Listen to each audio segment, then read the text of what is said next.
All right. Well, I'm excited to be back with Real Estate First Technology, now the Unleashed series. And we're going to be bringing you some powerhouse individuals that are crushing it in their own right. Today, we're going to go deeper with someone on the subject of YouTube. And also, if you're a real estate professional, think about someone that wants to go from one market to the next market. This individual we're about to have on the show went from California to Florida and has a YouTube channel and is still growing and scaling and having massive success. I actually was just with her not too long ago at the W Hotel over in Scottsdale, Arizona. What's up, Dan? How's your morning going, man? It's going good. Awesome. Super excited for today's guest. And how's the weather on your end? It is partly cloudy, like beautiful 75 degrees, not too hot, not too warm. Yeah, Love it's it. good. Yeah. Good old Oregon. Yeah, over here in Arizona, it's sunny and hot and all the things, but definitely beautiful. And we're really excited about today's guest. We got Loida on. What's up, Loida? Welcome to Real Estate First Technology. Can't wait to deep dive into what you're doing. The stats that I have to say really quick, this is crazy. For everyone who's watching or listening, okay, 88,000 subscribers, 356 viewers or videos, and 5.2 million views on YouTube. Like, only from 356 videos. So if you're out there, you want to get exposure and you want to maximize a new platform, YouTube definitely could be where it's at. Loida, you're crushing it. I'm so excited for today's show. Yes, thank you guys for having me. I'm so excited, Norman. Just like you mentioned, we met recently, and you're one of those people that we met, and I'm like, I feel like we've been friends already. Let's hop on this podcast. Let's just talk about real estate and tech. I'm all about it. Let's go. Let's go. I love it. I love it. No, thank you so much for being on. And I feel the same way as well, because I followed Team BC. And I know you've been with Brian for many, many years before the YouTube and got going with all that. And then I followed his whole entire evolution of his business and what he's doing. And now you're all over at Real, which is awesome. And then as soon as I saw that you were one of the keynote speakers, I know Dan's at Real too. I saw you were one of the keynote speakers at the Play Bigger event. I'm like, I got to talk to her. Let's go. Yes, I'm glad that you did. And here we are now. I know. I love it. I love it. So how long has it been since the beginning when you got your real estate license? I know you started in California. Now you're in Florida. I know Dan wants to touch on that a little bit later as far as that transition. But How long have you been in the business? Why real estate? Yeah, so I got my license back in 2015. Prior to that, I had worked in marketing and advertising for about 8 or 9 years. I absolutely loved what I did. But it got to the point that I was feeling overworked and underpaid. I was also working with companies where I was traveling 100% of the time, living out of a suitcase, hotel to hotel. At that time, I was all about it. Not married, no kids, everything's getting paid for. Let's do this. But it got to the point that I was at the Chicago Auto Show and it was negative 30 degrees doing ride and drives outside. And I'm like, you know what? This is not for me. I worked at one of my last companies. It was an automotive marketing company doing vehicle launches, ride and drives, things like that. And that's when I made the decision that I was like, I don't want to be doing this for the next 10 years. It paid great, but I wanted to be back home. I wanted to be with my friends, my family. And that's when I decided to look into making a transition. When I was doing that, I remember getting a phone call from someone that found me on Indeed. And they were like, you know what? We would love for you to interview for this big company in downtown LA. And it's a very well-known company. I interviewed, got the job. For me, I thought, this is the next step, an office job, the cubicle life. I quickly realized how much I hated it. Even the person that sat next to me wouldn't even look at me or talk to me. And then that's why I was like, you know what? This is not for me either. So towards the end of 2014 is when I decided to look into real estate. I made the transition. Like, I didn't think about it twice. I had enough money saved up, but it's not like I went in it part-time. It was just like, you know what, let's do this. I know it's not easy. I know it's not glamorous. And yeah, I started looking into it, what you would have to do, reading books, watching Mike Ferry. And I was like, okay, I'm just going to replicate what they're doing. And 2015 got my license, and here we are now. Wow, that's awesome. I know that when Dan and I first met, he had a similar story. He was traveling all over the place and he was just tired of it. And then real estate was his ticket out of that. And now Dan has a similar story where he gets to now control his schedule and do what he wants and gets to work from home and enjoy his family. That's good for you. That's awesome. Yeah. No, I think there's a lot of congruence to that message. And I think people with marketing and advertising backgrounds do really well in the real estate business because we're lead generation.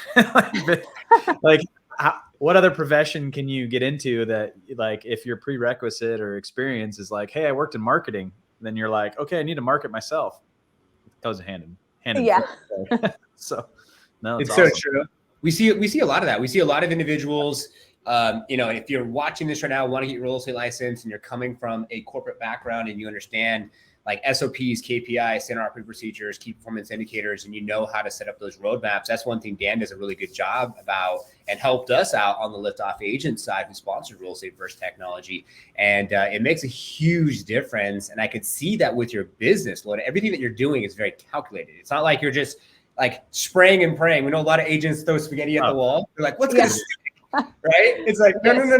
Like, let's be very deliberate with this process. So then how did like you then meet Brian, TBC, and go into that direction from like where you started? I'm very curious. So Brian, I had met even before he got into real estate. So he got into real estate, I think 2013. I had known him since 2012. So when I saw him get into the business and I saw the success that he was having, I was still working in my corporate job, but I saw that, you know what, Brian is not like any other agent out there. So if he could do it, I have a very similar mindset. If I replicate that, maybe I can be like the female version of what he's doing. And I remember telling him that, and he kind of laughed because he hears it all the time. And initially I told him, you know what, are you looking for like an assistant? Maybe I can do that. He said, you know what, I'm getting a lot of listings. Maybe you can help me with buyers. So that's kind of how I got started. But as I would watch him make these calls to expireds, for sale by owners, set listing appointments, I would go with him to those. I was like, you know what, I want to be the listing agent. Like, nothing against buyer's agent, but I can do this. I knew that it was going to be easy. You had to be very good at objection handling and handling rejection and having thick skin, but I was up for the challenge. So that's kind of how that started. So we've been pretty much working together since I ever got my license. Even before I got my license, I was already going out with him door knocking every single day. So my very first year, all I did was a lot of door knocking. And towards the end of that first year is when I started to incorporate cold calling. And I think for me, because I did that in the beginning, that really shaped me to be a great agent with my communication, my mindset, and kind of my attitude that I have standards and boundaries with clients. I love that. Congratulations. No, I think running a team and building that skill set, right? I always tell everybody, like, you've joined a profession in which you've now become a doctor. So you're going to be, unfortunately, you're going to be having to answer questions and do things at all hours of the day. But if you don't pick up a phone and communicate with people, like, it's very hard to be very successful in this business and never have to cold call. And I don't mean cold call, like even prospecting. Let's just say you eliminated prospecting, but if you need to follow up with leads that come in, or people you meet at people you meet at open houses or whatever, or people you meet in public at an event, whatever it is, but you're going to have to call people. And I always see that that's the biggest dividing factor of, like, are they willing to do it and give it their all, even though they suck at it? Or are they just avoiding it like the plague? And then they typically just fizzle out and they're not successful. I love that. Yeah. So true. Question for you on the calling side of things. I know a lot of agents out there. There's like like you said, so not Tom Ferry, but Mike Ferry. So Mike Ferry is Tom's dad, for anyone who's viewing and listening. And I know that Mike is call, Tom is social. And so you started with calling and door knocking and that type of stuff. And now you're getting into like the passive prospecting, which is more of like the YouTube side of things. And now obviously sleeping at night and people are watching your videos and building the know, like, and trust and potentially make business from that. So like, how has that shifted your business and like your mindset from like, and are you still calling, right? Like, I'm curious. Yeah. So what's funny is that back in 2015, when I got my license, I remember going on YouTube because I wanted to see what it was like to be a real estate agent, what it was like to cold call. And I wasn't finding a lot of content. There were some agents that were posting here and there, but it wasn't consistent. Mike Ferry had some videos. There were some other agents, but I wasn't finding any women talking about real estate and sales and prospecting. So that's when I saw that as an opportunity to start putting my journey out there. I was recording, my live calls, and they were horrible. My first for sale by owner call is on my YouTube channel, and I sucked big time. You can even see the comments. This girl sucks.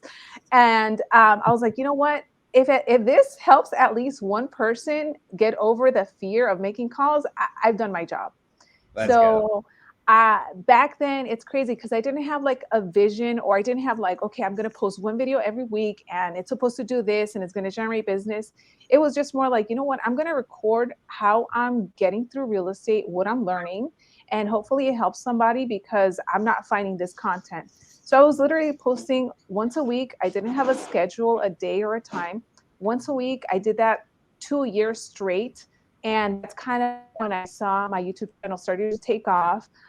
Initially, I started to get a lot of agents that were saying, you know what, I can totally relate to this. I haven't found any other video of anybody cold calling, or especially a woman, and I really appreciate this. So then I said, you know what, I need to be consistent because I'm helping people. I never got into video making or YouTube because I wanted to become a YouTuber or get 1 million subscribers. For me, it was like, you know what, let me give back, because I hear so many agents say, you know what, my broker doesn't help me. I'm over here trying to figure out everything on my own. And it's funny because now even agents tell me, my company shows your videos for the training videos for the team. So that's kind of how that started. Over time, I started to get emails and messages from agents referring me business. So once I started to get that, I said, you know what, now, aside from me making those calls, now I'm getting business from agents that are seeing me as an authority figure in California. And now they're sending me their buyers or their sellers. And it just becomes so much easier because now I don't have to deal with, handling objections or who are you. I'm getting someone that says, Ben recommended me. He said that you're the best agent out there. Like, where do I sign?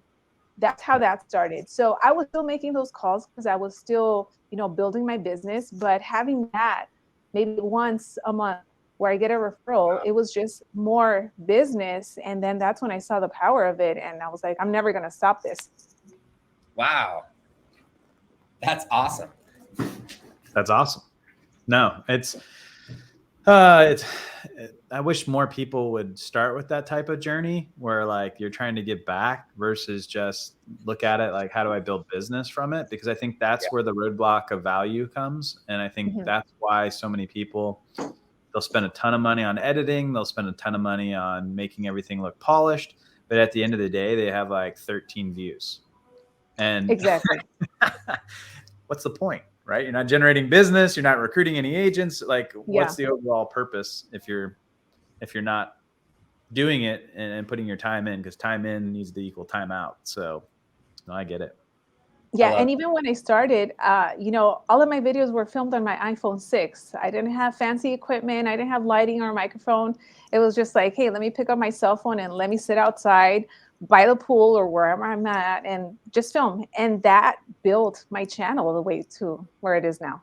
Wow. And I love how you just saw the opportunity. You're like, all right, doing some research, because everyone I'm sure who's listening has gone into YouTube to fix a leaky toilet or whatever it is. And you saw that there's nothing there. And I think that's a great point for anyone who's listening is like, hello, like if you see something that's not there in the marketplace, like do that thing. Because a lot of people are like, oh, I had that invention. I was going to build this. I was going to make that. Oh my God, now look, it's everywhere. Oh, it's on Shark Tank. Like, well, that's because it's out there and it's in your mind. And then if you don't run with it, then someone else is eventually going to come up and say, oh my God, this is a great opportunity. And then it's going to be too late for you. That's super cool. So are you still doing it? So you're still getting referrals from those type of things? And of course, I can only imagine you're probably bringing in business now from your YouTube channel. And how has that impacted your business now having this channel?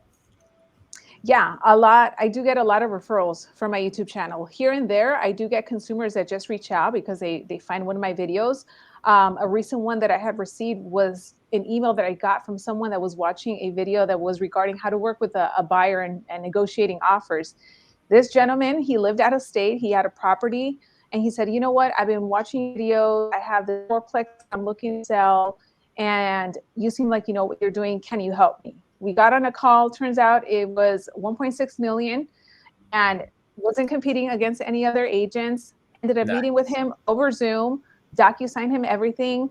We put the property on the market, and I actually ended up also representing the buyer that came through, paid top dollar, and that was just, from YouTube. And that's just one example. So it happens very frequently, but the whole point is for you to be consistent with your videos and always be showing up, because you never know when someone's going to reach out to you. You might wake up in the morning with an email just like this one, but you don't want to rely 100% on these videos. You still want to do your active prospecting, whether it's, making calls, reaching out to your SOI, door knocking, or whatever that is for you. Wow. I love that. It's like we have like the women ambassador in real estate over here, who's like, I don't know, like, I love it. I love it. Congratulations. That's huge. Yeah.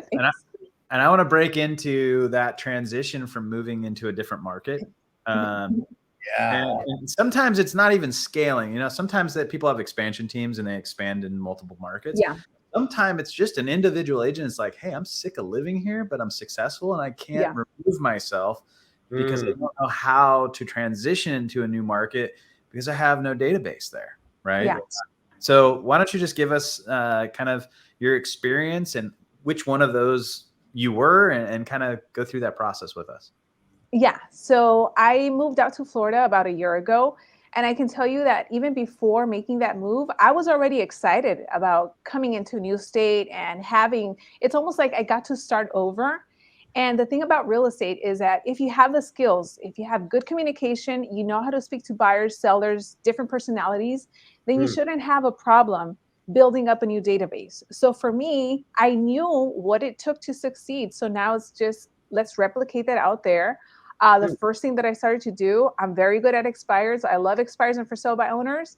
Got Vulcan 7, start calling these people. Wow. Because again, I know what to say. Just because it's in a different state, now I have to maybe see what cities are where and get familiar with that. But aside from that, if someone is motivated, if they're ready, I know I'm going to set an appointment. So I think a lot of that comes down to your mindset and knowing that you can't succeed no matter where it is that you're at, because the objections are always going to be the same. Now you just have to get better at it. And then if you don't have any deals going on, then get on the phones or hit the doors and start generating some leads. I mean, it's easy as that. Unfortunately, a lot of agents don't want to put in the work. But for me, that's really what I did. Yeah, it teaches you, I call that lizard skin, because like if you can't go into a market, you can't make those phone calls, you can't handle objections, you really don't have that skin that can handle that level of rejection is basically, right? It's not even just objections, it's rejection. And I think that's the biggest obstacle for a lot of people because they can't get past that. And if you're going to break into a new market, you got to start somewhere. And even if you're door knocking, you're going to get yelled at. So exactly. And it's all part of the game, Yeah. I love that. And talk about grit, man. I mean, you're like ruthless. I'm gonna go knock on some doors. I'm gonna go call some expires. These people got baggage. These people don't want to be answering no doors, and you're getting it done. So someone's gonna go from one market to another market. Okay, they're gonna take your advice. They're gonna door knock. They're gonna make some calls. So at what point? How long did it take you to start to see success? Your first transaction from now relocating, living in Florida from California. How long did that take? Well, also the good thing about it is that I started to create content and sharing with people my transition. So even as I was moving, I started getting referrals from agents that had a client that wanted to either buy or sell. So now, not only am I getting in California, but also in Florida. So probably within like the first month, I already had a buyer. And then that buyer referred me someone that wanted to rent. And then over time, it just started to snowball like that. And with us and our team, I still have a team out in California. Obviously, I have my database out there, past clients. They still know that I'm licensed in California. So if you need my help, I have a team that can still help you, hold your hand. And if I need to, I'll be the one that's going to be negotiating the contracts and putting that together. But you have hands-on people that are going to be there for you. Wow. I love that. So you got almost 31,000 followers on Instagram. I mean, you have 88,000 subscribers and 5.2 million people that see you there. Of course, you built the know, like, and trust over the years. Anyone who's watching and listening, and also Real. I'm sure Real has a referral network in that market as well. You can just leverage all those past efforts. Like, That's so smart. It's so smart.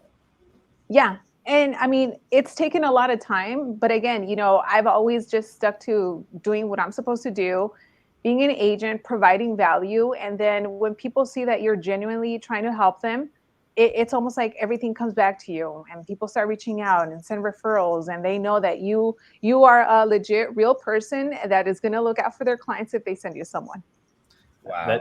That genuine desire to help people is that, in this business can be very, you walk a fine line sometimes, especially with investors and other people that you're trying to work, is like leading with value and trying to help people sometimes is always disguised in their mind as just a commission check. And I really try to stress that. That's why video is so important, because if people, you may meet somebody in person, but then when they go to do a little research about you or verify who you are, the more value that they can see that you're providing, I think that's what eliminates that, oh, he's just looking for a commission check, right? I think, yeah. So that YouTube channel is key to that. That's awesome. Yeah. And I think also because of the type of content that I put out, any agent that sends me a referral or any client that decides to work with me already kind of knows my style. They know that I'm a straight shooter. And I talk a lot about also, turning away business. If I can't help you, I'll let you know. Because just like you said, Dan, I'm not just interested in a commission check. Because at the end of the day, if I can't deliver a job, then what's the whole point of me getting an expired listing? And then people say, oh, Loida couldn't sell that property. I love that. It's so true. I'm curious about mindset. So you have all the things that you have, right? And it's one thing, we're all here in the room, we're talking, we're chatting, like you start to feel comfortable, and then you open up, and then you build a relationship, traditionally belly to belly. But now with like social media and YouTube and Instagram and all these things, like where was your mindset from like making calls, door knocking, belly to belly, to transition into social media and like getting past maybe your self-limiting beliefs to then be able to like film, record, and then eventually get to your more like, this is Loida, right? Like belly to belly, this is who I am. And on video, this is who I am. Because I've now met you in person, and now you're here and we're digitally seeing each other, meeting each other, and on the podcast, and you're the exact same person. So like, and even with your videos, right? You're just talking to a camera, you're not talking to a human being. Like, was there a shift in mindset? Did it take you some time? Like someone out there who's wanting to do what you're doing, now they're inspired by you, want to get their license. Like, can you give us a little bit of, what would you suggest?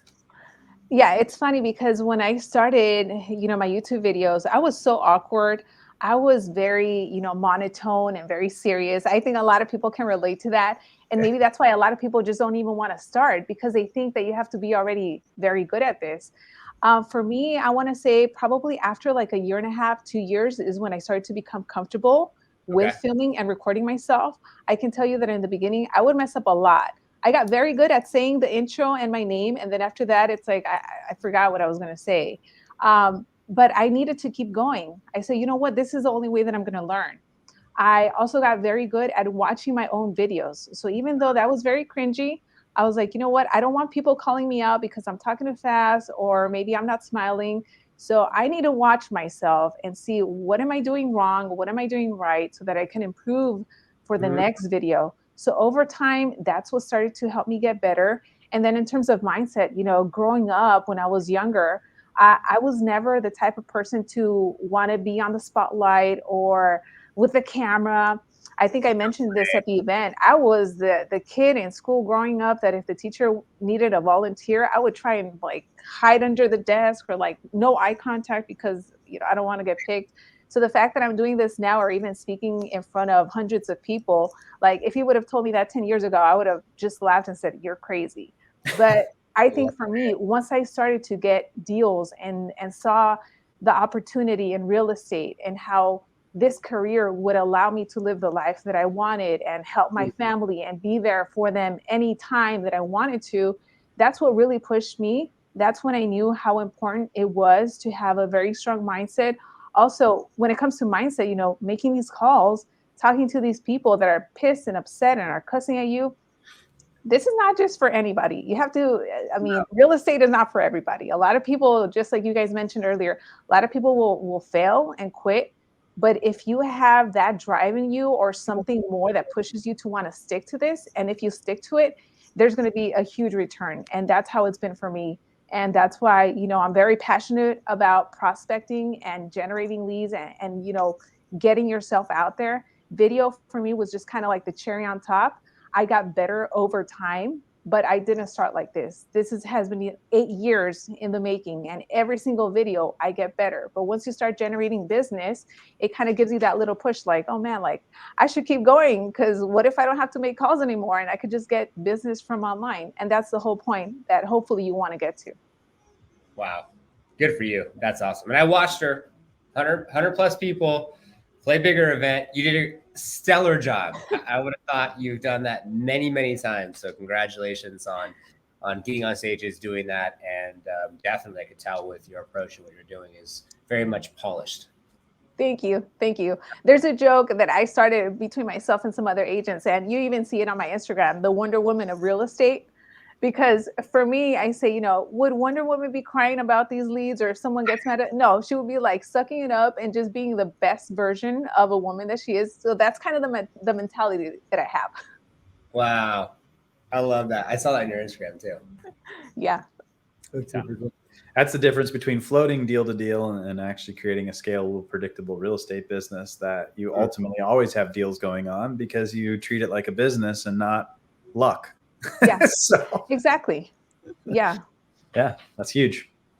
Well, this has been fun. I think there's a lot that we could continue on. We should have you back on here in a year or so, just to like study the progress that you're making and also the impact that you're creating, both with your digital presence, but also your real estate business. It's been good. Yeah, yes. 100%. And I think in closing, as we get closer to the end of the show today, and of course, everyone follow, connect. Loida's information is down below in the description. What do you foresee for your business? I know, talk about manifestation, setting goals, all the things. Like, what is it that you want to see? Are you going to start building maybe a downline reel, build a larger team, not just be in California or Florida, be in multiple states, get on more stages?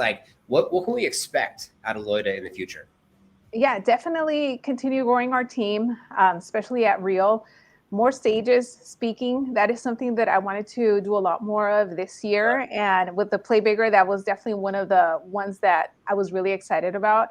Aside from that, because of my presence on YouTube, I have now been able to collaborate with some big brands and create content for them specifically. So continuing to do that. Again, if you would have told me that 10 years ago, I wouldn't have believed it. When I was little, I would always see, the news anchors and the spokeswomen talking. And now I feel like I'm doing that for specific brands. So it's just kind of like a full circle moment for me. So doing that. And I also have started to create more content in Spanish for agents. So I'm tapping into that as well. That's such a needed area. I have let me just, before we end out, I want to say that is a massive area, especially in my state. We've seen huge growth in population in that demographic, and there's not a lot of lenders that speak Spanish. There's not a lot of agents that speak Spanish. And I was referring everything to my buddy at Remax, and I was like, I need to find somebody on my team that speaks Spanish. So I literally went out and hunted down an agent and was like, all right, I'll give you good splits, great, everything we need, but I need bilingual lender, bilingual agent. And that has changed our game.